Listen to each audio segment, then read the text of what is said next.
As we are back in here on The Conversation, we discuss one Christian Barmore and was he undervalued by Athlon Sports. And I talked about this last week. It's at this time of year where you start to see these preseason lists, preseason awards, preseason conference teams. They all come out around this time of year. And while Coach Saban and the players and the coaching staff here at Alabama, they pay the preseason stuff no mind because it's all about how do you fare within the season, how do you fare at the end of the season, do you reach the ultimate goal, which is winning a national championship. But for myself here in the media and for you the fans, these preseason things, they kind of give us some stuff to talk about, discuss, argue, debate, create a dialogue, a conversation, what have you. And for Athlon Sports, people sort of lump them in there with Lindsay Sports and Field Steel and ESPN, Pro Football Focus. They kind of lump them in with those guys just due to Athlon, a national publication. So people feel like if they're putting something out there, if it's putting something out there, then it's legit. They've done their research. They've done their homework. They're on the up and up. They know what they're talking about. So on Friday, John, I remember, coming home from the show, and they dropped it as I got home, but I didn't get a chance to see it Friday. Saturday and Sunday were the 2 days I actually kind of sort of zeroed in on it. So Georgia and Alabama and Georgia had the SEC most players named to the Athlon preseason all-SEC team. They had 13 players each. Alabama and Georgia did. Of course, Florida had 11 players. There were a couple of programs that had 10 players. And, of course, the trio of LSU, Tennessee, and Kentucky had 9 student athletes apiece, but Alabama and Georgia leading the conference with 13 players each named to the list. And while Georgia fans would be like, well, we're on the same wavelength as Alabama, both schools had 13 players named, Alabama had the more first-team guys. Now, Georgia had 2 first-teamers, Jamie Newman, the quarterback, the transfer from Wake Forest, and Richard LeCounte, the defensive back. Alabama had 8 first-team guys. When you discuss offensively, there was Najee Harris, Devontae Smith, Alex Leatherwood, Landon Dickerson. Defensively, Alabama had Dylan Moses, LeBron Ray, and Patrick Surtain II. And on special teams, Alabama had Jalen Waddle at punt return. So while no Alabama fan would argue about having 13 guys in the Athlon Sports preseason all-SEC team, and while no Alabama fan would truly really argue about having 8 guys as first-team selections, my problems started with the third-team list. You get down to the third team, and Christian Barmore was right there on the third-team list. And as I saw this, I immediately start crunching numbers. Like, I immediately go into paranoia, overload, research, kind of psycho mode here. So I'm seriously in my room here at the house, just literally putting together, crunching numbers, crunching information. I look at the guys that were ahead of Barmore, the guys that were second team and first team, and I'm trying to see, okay, how much more production did they have as opposed to what Christian Barmore had. And for quite a few of the guys I looked at, some of these players were either full-year starters in 2019 or they played in way more games. They got way more opportunities than Barmore, and Barmore still had more numbers.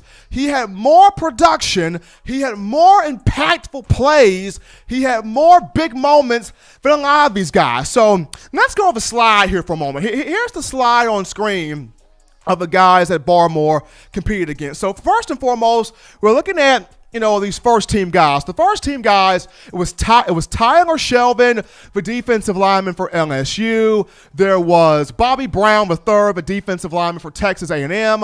You had Big Cat Bryant, the defensive lineman of Auburn. And then, of course, Barmore's teammate at Alabama on the defensive line of Brian Ray. So Tyler Shelvin had, 39 tackles, JP? Was it 39? He had 39 tackles. which was a bit more than Barmore, but once again, if Barmore would have played more, he could have had a lot more than that. So Shelvin had 39 tackles, but he had less tackles for loss than Barmore. Shelvin had 2.5. Barmore had 6. Shelvin also had 0 sacks. Barmore had 2. When you look at a Big Cat Bryant for Auburn, Big Cat Bryant last year had 18 tackles. Barmore had 26. I think the only area where Big Cat Bryant had higher than Barmore was quarterback hurries with 9. Barmore had 5, but still just not overwhelmingly better than the young man from Philly. And then Bobby Brown III, he had 21 tackles. Barmore had 26. More productivity, more negative plays, more marquee production on the field. And even down to LeBron Ray, no offense to LeBron Ray, he played at Alabama, but the young man, as we know, only played in 3 football games due to a foot injury. When you look at the second team guys that were ahead of Barmore, you had Kobe Whiteside of Missouri, who had 27 tackles. He had 1 more than Barmore. He did have 6.5 tackles for loss. He did have 6.5 sacks. So I will give Kobe Whiteside of Missouri his credit. I'm going to give him his credit. And then you had, Aaron Sterling out of South Carolina. I'll give him his credit. He had 40 tackles. He had 10 tackles for loss. He had, 6.5 sacks. So he had a big-time year. But Jordan Davis of Georgia, not a big-time, not an overly big-time year. 18 tackles, production, but not more than Barmore. 4.5 tackles for loss, production, but not more than Barmore.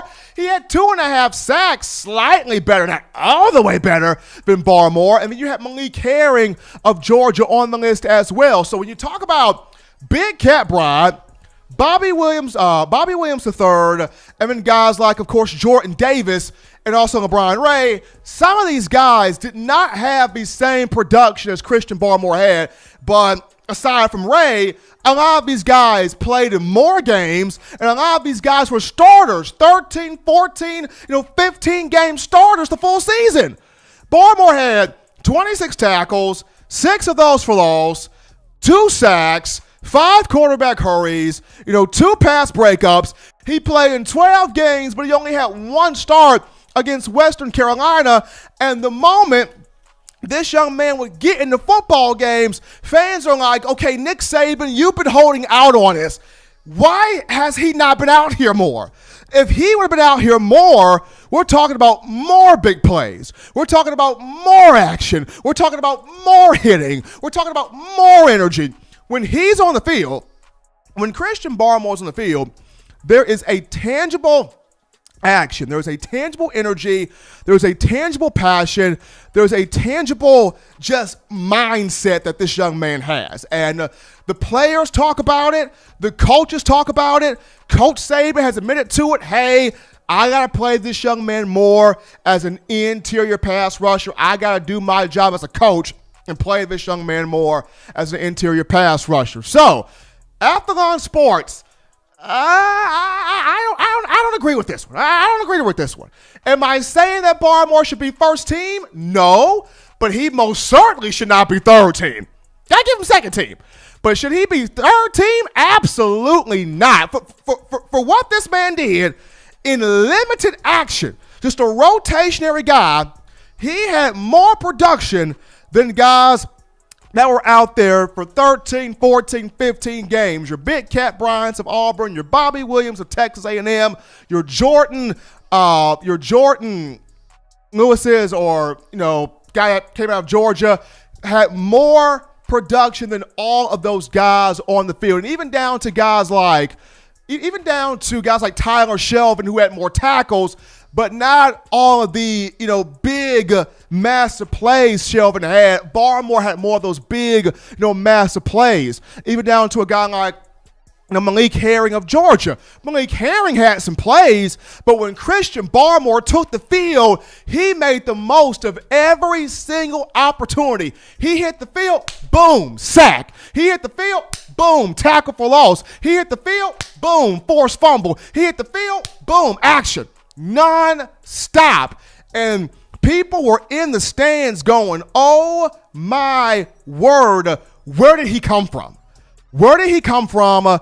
Why was he not on the field sooner? Coach Saban, please explain this to me. So Barmore is going to look to take it all this season. He's going to look to be All-American, first team All-SEC, first team All-American. Would not be surprised if he brings home a lot more other awards as well. But ladies and gentlemen, you want the best in news, notes, information on the Crimson Tide. It is very simple and easy to get this done. You do this by downloading the Touchdown Alabama Magazine app. You can get this app from the iPhone App Store if you're rocking Team Apple, Google Play Store if you have the Android phone. For your audio listening needs, we got you covered here. iTunes or Apple Podcasts, Spotify, Stitcher, Overcast.fm, Spreaker, TuneIn Radio, iHeartRadio. We got you covered. If the good and gracious Lord sees fit, I will return on Wednesday, continuing the conversation that is Bama football. But as always, husbands love your wives. Wives appreciate, value those husbands. Children continue to find those ways legitimately now to not be bored. Get you those 3 hearty meals a day, those 3 great laughs a day. Protect yourself, protect the loved ones around you. Until next time, folks, I'm your man, Stephen M. Smith. This has been In My Own Words.